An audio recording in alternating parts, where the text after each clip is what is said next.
Good morning and what's up, friends? It's Rob. It's currently 7:57 a.m. and I am on the drive to work. A little update.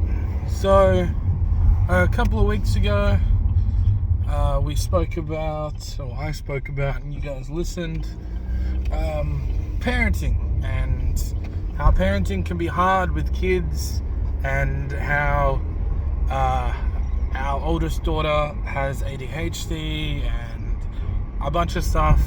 And I said I'd check in with you once we've had some time to see how this little token system is working. And it is with great pleasure to let you know that currently this token system is doing really well. Like, we have moments, of course. I mean, she's only 7, she's still just a child. But we found that her whole personality has changed back to the child that we remember her to be, in terms of she's using her manners, she's helping around the house, because when it comes to our family, we consider ourselves, yes, a family, but we're also a team. We help each other out, and she loves helping. She first started as if I do this, will I get a token? If I do this, will I get a token? If I am like this, will I get a token? And we tried to make it abundantly clear to her, we don't want her just doing stuff to get tokens, but we still did reward things for the first week that we probably wouldn't normally do, just to sort of build that habit for her. And now it's kind of like second nature, which is really good to hear. We are working on a couple of big things. So the major thing we're working on is her with her frustration and her anger. She lashes out quite easily, and we are trying to teach her techniques to make sure that doesn't happen.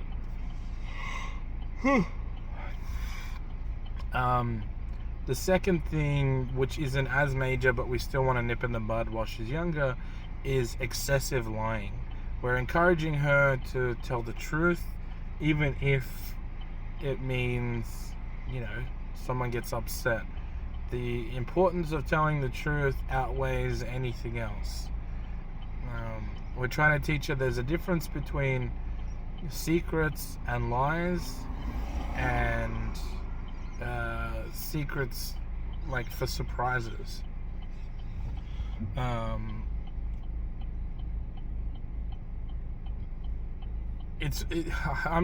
really happy, to see my wife be happy again and be relatively calm. I mean, obviously, there's going to be moments where we both have a short fuse. We've had a bad sleep, a bad day, for whatever reason the case may be. But we're trying to teach her that even though we experience these things, that we're not going to let them control how we are to people. Because she might have a bad sleep and wake up in a bit of a mood. But the importance of, again, communication, going back to one of my previous videos, is that let someone know, hey, I had a bad sleep and I might be in a bit of a bad mood. I'm sorry in advance. Please just be aware. Now, that doesn't excuse bad behavior and being rude to people, but it is giving people a heads up. But so far, I'm pleased to check back in with you guys and let you know that it is currently working. That breaking the days up into little sections, morning, midday to afternoon and evening, excuse me, it's a resounding success so far. So if anyone has or is experiencing anything like this and you want some sort of like guidance or anything, you can feel free to DM me, message me. I realize I don't have any of my socials, but I'll link my Twitter. You guys can DM me if you'd like to know more about it. That's up to you. But man, it's crazy to think, like 2 weeks ago, or last week of school before holidays, here in New South Wales at least. Excuse me. And we had taken a day off. We had taken a day off because the shit fight that had happened. Holy cow. It's man,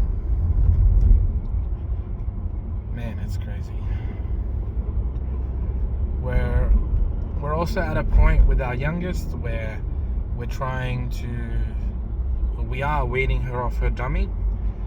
For those of you who have a child with a dummy, you know that can be a difficult thing. She's become quite reliant on it, but we've gone 5 days now without any dummy. We're doing the same sort of system in terms of like rewarding her for every night she goes without a dummy. Try and emphasize that positive reinforcement. I think the most important thing, going back to my oldest with the token system, the most important thing that I've come to realize is not taking away tokens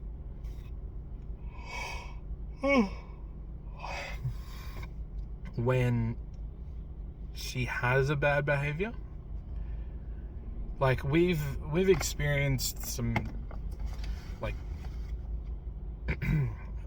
some lashing out. Like she's been playing with her sister and will just like randomly hit her, and we don't know exactly what for, and she's been pretty open and honest with us about it. And initially I encouraged her to tell the truth and give her a token for that, but made it abundantly clear, because she has lashed out like this, she's not getting a token for this.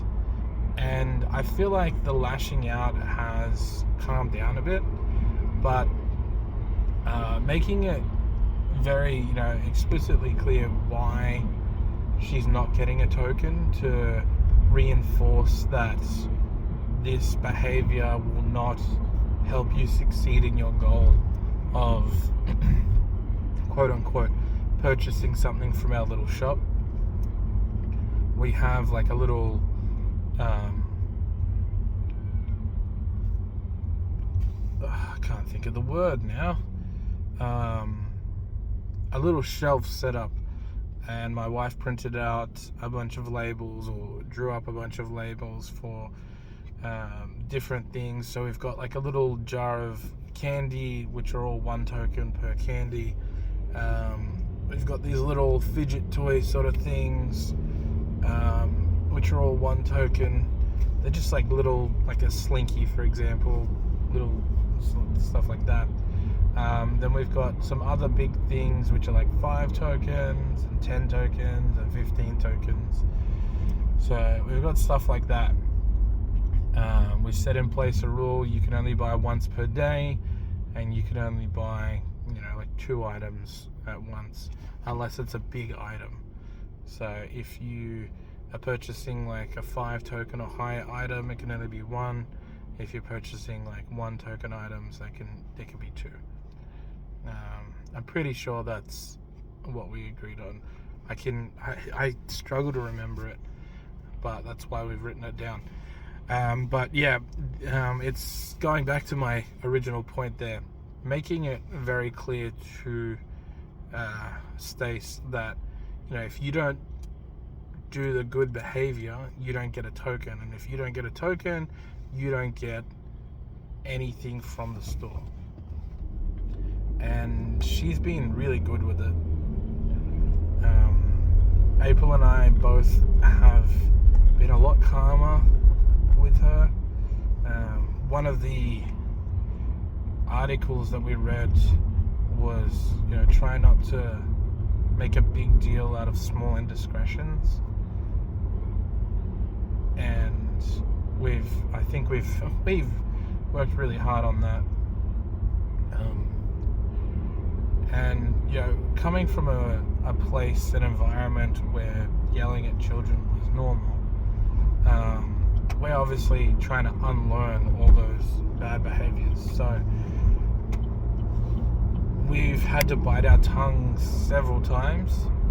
Yeah, we've had slip-ups, just like Stacey's had slip-ups. But overall, it's a resounding success. And we understand that we're not going to be perfect straight away. We've explained that to Stace. But man, it's been such a really good change, especially, coming into the school holidays. You want to make sure that you can do fun activities with your children and want to do them, there's nothing worse than being upset at someone and then still having to participate in activities with them. That was one of my biggest fears, is her being so like this pushing away family. I just didn't want April or Jen to resent her, and I think we're on a path to set that correct. We've made a great course correction, and we're just gonna keep heading true north, stuff like that. But anyway, back to Jen. Yeah, so Jen is nighttime toilet training. I would say she's pretty much done. We had 2 accidents, but has since completely sorted it, and now we're working on the dummies. So again, just trying to encourage not having a dummy. So for each day that she goes without it, she gets a little trinket. The problem is she's sick at the moment. She's teething. She's got the sniffles and developed a cough. And it's just it's rough. But she's doing well. She keeps asking, my dummy. But we're staying strong. It kind of helps that we kind of lost all the dummies too. So we're like, can't give you a dummy. Even if we wanted to, we can't find it. So yeah, little life update for you. Appreciate everyone watching this. Also, so in terms of a health update for you guys, I'm still fluctuating around the 168 mark. It's 168 kilos. I have no idea how many pounds that is. Sorry, I don't work in freedom units. But my clothes are definitely fitting better. So I'm cool. I'm starting meal replacement shakes. So instead of having lunch, I'm gonna have one of those. See how this goes. Hopefully works well. But yeah, so I'm not eating until 11, maybe 12 if I can push it out to 12, and then I'll have a shake, and then in the afternoon I'll have my fruit. So I've got apple and some grapes and yogurt. So we'll see how this goes. I feel so the reason I'm choosing to do this, by the way, is because I feel like I was whilst I initially lost 5 kilos pretty quickly, I feel like once that happened, I ended up plateauing really quickly. Like that 5 kilos happened in the first, I think it was like 6-7 weeks. And, that's a little bit less than a kilo a week. Obviously, you're not meant to always lose a kilo a week. It's not something that is gonna happen continuously, but I would have liked to at least drop 10 kilos. But I feel like I need to increase my walking. That's just a given. Whilst I am doing a lot more stair sort of climbs, I need to increase my walking. I need to get it up. But I have increased strength training to obviously build a stronger body, and we shall see how that goes. I'm going to start incorporating more kettlebell routine. I've been researching that. But yeah, I think that I had developed a maintenance level intake, unfortunately, which initially it was less than what I was consuming, but quite quickly became a level of consumption that just keeps me there. So hopefully with the meal replacement shake I can lose some more weight, because I would genuinely like to feel a lot better in my skin. Why do we do this? Because we want to feel better about ourselves, right? That's the end goal. I mean, not only that, health wise, I want to be able to feel better that way as well. I need to lose weight to help with sleep apnea, and I need to lose weight to help with my feet. I think I'm developing or have developed plantar fasciitis, so we shall see how we go there. Thank you all for watching the video. I appreciate it. It's a bit of a longer one, but yeah. I never know how to finish these videos up. I hope that you all stay hydrated and tell someone that you love them. And I'll see you all in the next video. Bye, friends. Bye.